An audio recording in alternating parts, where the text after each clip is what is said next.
This is for educational purposes only. This is quite dangerous, so don't try this at home. Woo! In today's video, I'm going to show you how to make a fresh coconut milk right from scratch. And if you want to make your coconut milk thick and creamy, then I'll show you a trick right here that I use to make my coconut milk thick. I'm going to first start with cracking all the coconuts in half and then cracking them in half again into quarter pieces.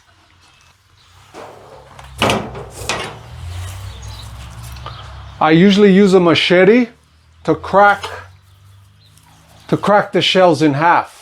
I always hit the coconuts with the dull side of the blade.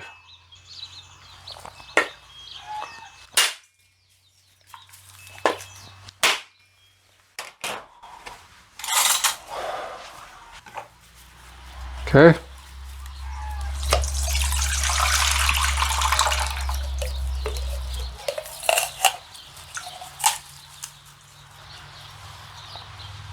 Absolutely beautiful.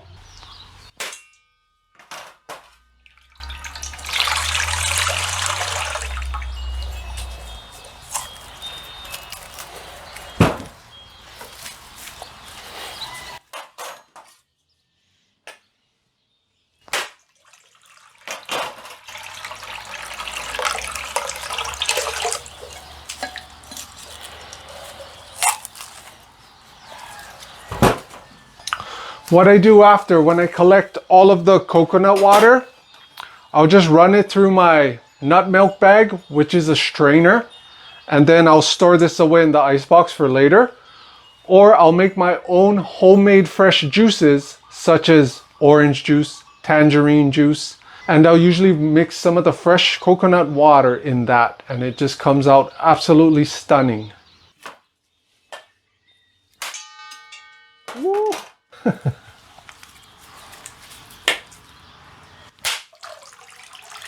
I have 8 huge coconuts here, and my goal is to make around 1 gallon of pure thick coconut milk. And then my plan is to use about half of a gallon or even a little bit more to make a fresh ice cream, which you will be wanting to watch my next video, because in that video I'm going to make a super simple fresh homemade ice cream with one of my favoriteest fruits in the world. Once we have all the coconuts cracked in half, now it's time to run my fresh coconut water through the strainer, which is this little bag right here. I have used this bag over 1,000 times and it is still running strong. The best nut milk bag that I ever used. I'll leave a link in the description box for this exact same bag.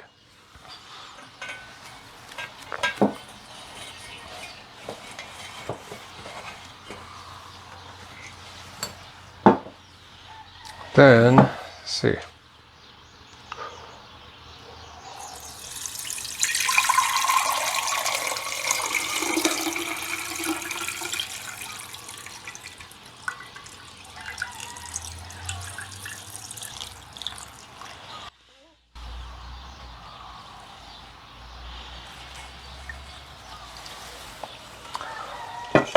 So right there, this is half a gallon of pure coconut water. And I think I have about a pint left to go. Let's see. Pretty awesome. Now that I have these 8 huge coconuts breaked in half, I'm going to break them in half again into quarter pieces.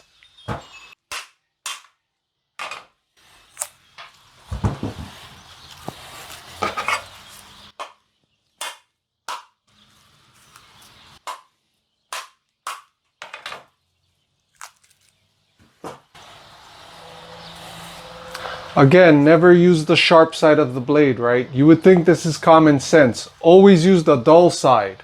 If you ever used one of those tools that can scrape out the coconut meat, leave a comment down below and let me know, because I've seen them before, but I have never used one. Let me know if you used that before and how is it? Is it easy or is it hard? Or I'm curious to know. Once we got our coconuts broken up all into quarters, now I'm going to use the butter knife to peel off all of the meat, and I'll just throw them in my bowl and get them ready to throw in the Vitamix. And pro tip, when you're peeling the coconut meat off of the coconut shell, ideally, instead of holding it at the handle and trying to pry it that way, a smarter thing to do is just put your hand a little bit closer up on the blade, so that way your prying power is a little bit stronger and you got more leverage.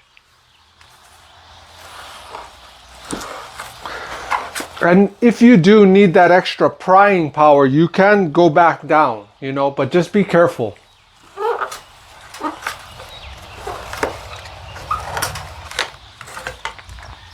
I have made coconut milk so many times throughout the years that I have refined and polished my technique throughout time. Whenever you say you're holding it up close and then you're prying the meat, and it can be hard sometimes to pop the meat off, that is when you go back to the handle and then you got more leverage prying power. But to save your fingers from getting cut from the butter knife, it's a little bit easier to hold it up closer to the blade until you need to pry it. If any of you work with coconuts before, then you know how tough coconuts can be. Sometimes you'll find that some coconuts, the meat is real easy to pop off, and other coconuts, it can be quite challenging. I find by cracking the shells into quarters, it's a little bit easier than scraping out the meat in halves.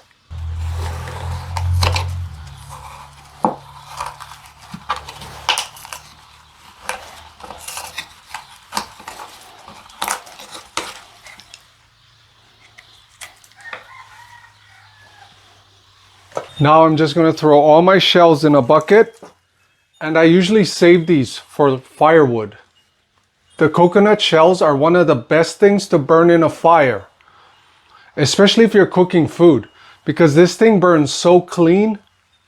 Plus, there's coconut oil inside of the shells, so when you throw them on the fire and they start to catch, they burn like there's fuel in them because of all of the oils in the shell.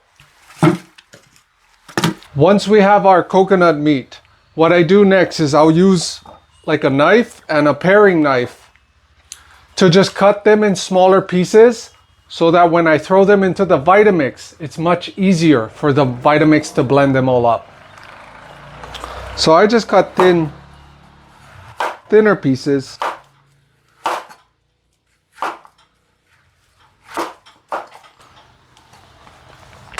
What I found out is that if you end up throwing big chunks in the Vitamix, a lot of times it'll blend up most of it, but there's pieces of it that will get stuck underneath the blade.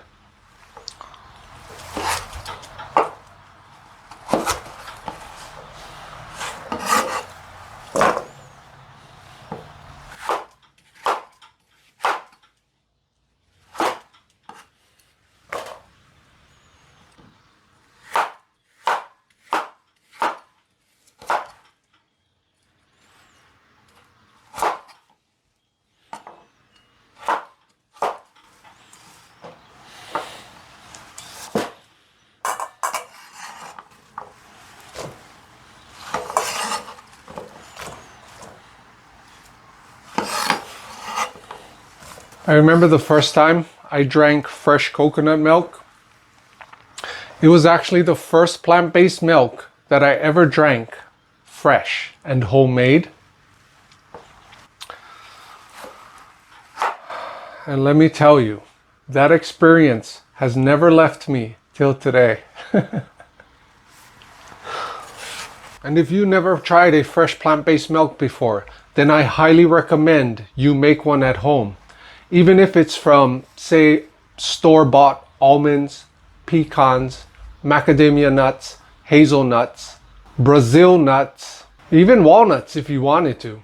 If you always wanted to learn how to husk coconuts, whether they're green coconuts or brown coconuts, then check out my other video where I show you how to dehusk a coconut with a simple garden tool. I'll leave a link for that video above and down in the description box below. Now we're ready to make the coconut milk. Once we have our Vitamix container, so what I'll do is I'll fill it up with coconut and water to about 3/4 of the container, and then I'll blend it. Because when you're blending the coconut with the water, you don't want to fill it up too high with water and coconut meat because it's going to have a hard time to blend evenly. So what I do is I put about maybe 1/3 to halfway, and then I'll just fill up the water to about there and just leave it about 1/4 empty. So this is going to take a couple rounds, maybe 12 rounds. So roughly about there. That's pretty cool because you can see there's big spaces all in between.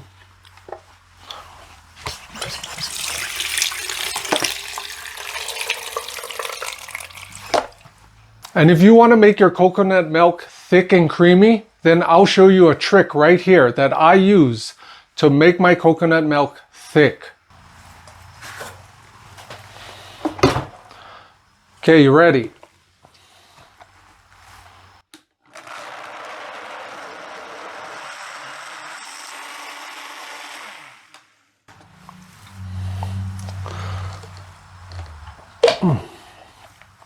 Once we got it all blended, now I'll just put the nut milk bag over the top and pour it right into the bowl.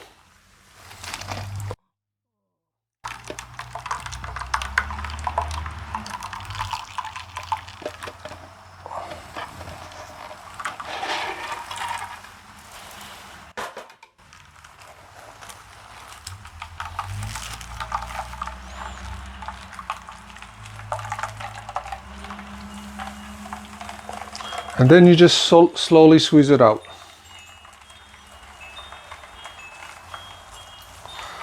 And this milk will be kind of watery because I did that purposely. Because you don't want to not add enough water when you're blending the coconuts, because it's going to make your Vitamix work much harder. So what I do is I put a lot of water in, like say the first batch, and then I'll pour the filtered coconut milk back into the container with more coconuts in the second batch and third batch. This way it'll make the coconut milk creamier and creamier each round that I do, and from there I will choose the consistency and thickness that I prefer when I get to that stage.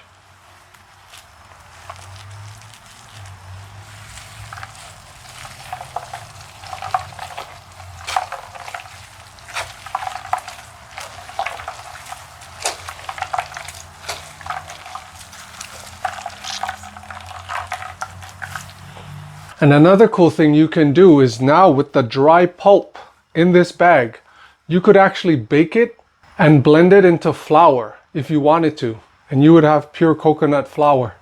So once we are done with our first round of coconut milk, I'm just going to load more coconut meat.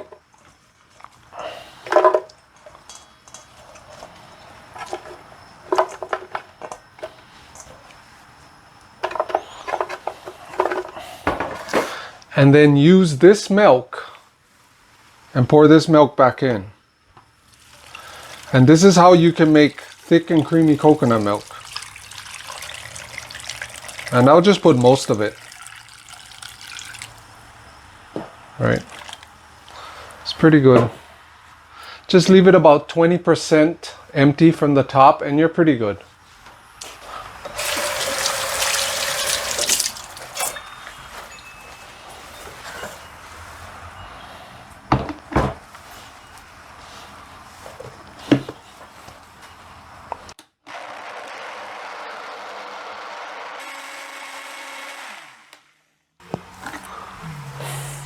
And when you do this 2 to 3 times, you will find that your coconut milk will be silky as heaven.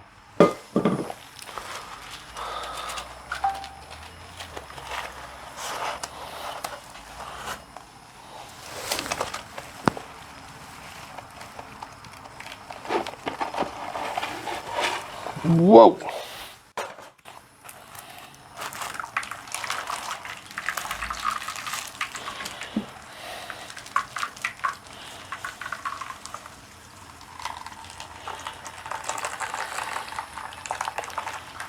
Looking nice.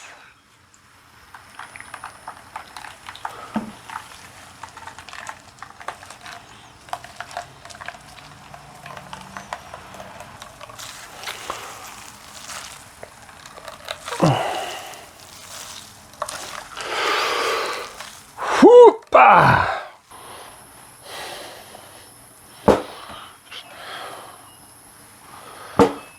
I'm going to start adding this to the mason jar.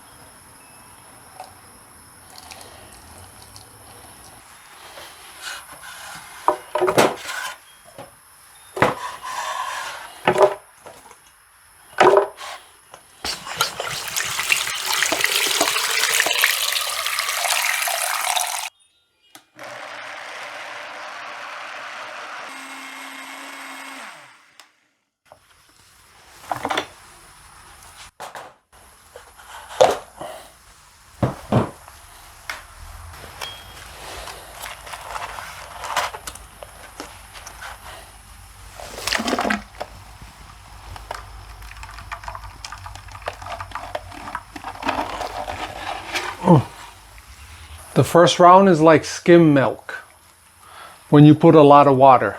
Once you hit the second round, that's when it truly starts to become creamy. And then when you hit the third round, it's almost like thick cream. I found by doing it this way, it's a little bit easier on my Vitamix. Okay.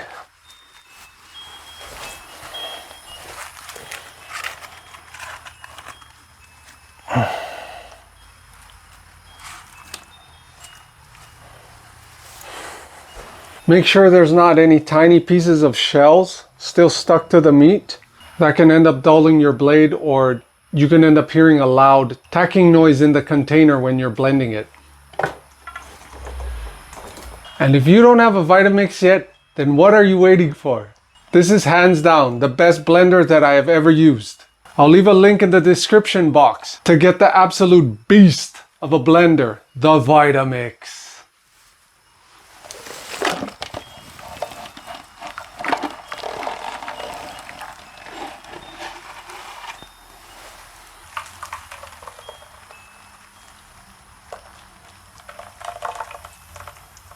This is a great consistency on the second round to add into things like oatmeal, eat with cereal, granola. This is a good consistency right here. Once you hit the third and fourth round, it's better for like ice cream or even vegan yogurts. This nut milk bag is so tough, it's not even funny. I've owned many of these in the past and they always end up eventually ripping. But this one, I gotta say, it's definitely the thickest and toughest one yet. And they normally look like this one right here. This one, as you can see, it's a little stained because I was squeezing kava through this thing, which is a brown root. So it got stained from the kava. But as you can tell, which bag looks thicker and tougher to you?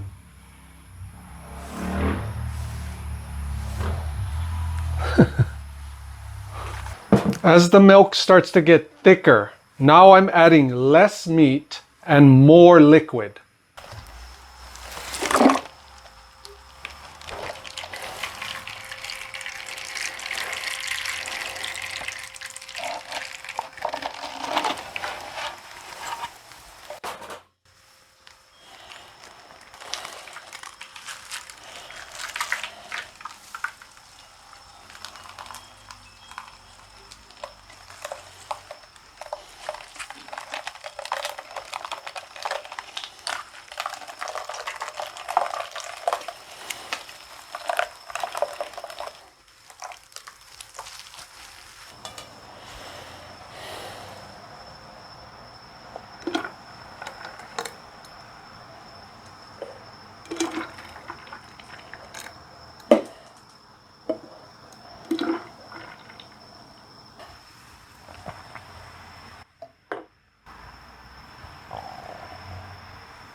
And in the end, I made over a gallon of pure, fresh, thick, creamy, rich, luxurious coconut cream that is fit for a king and a queen. And if I diluted this a little bit more with water, I would easily get a gallon and a half of creamy coconut milk. But because I did this purposely, so that I can use about a gallon to make fresh coconut ice cream, then I will use what is left over, and what I'll do with the rest is either cook with it or make my favorite chocolate coconut milk. If you got value in this video and want to learn more, then watch this video right here, where I show you how to make a cherry coconut ice cream that is dangerously good. And this ice cream is actually healthy for you with just a few simple ingredients. Watch this video right here, and I will see you there.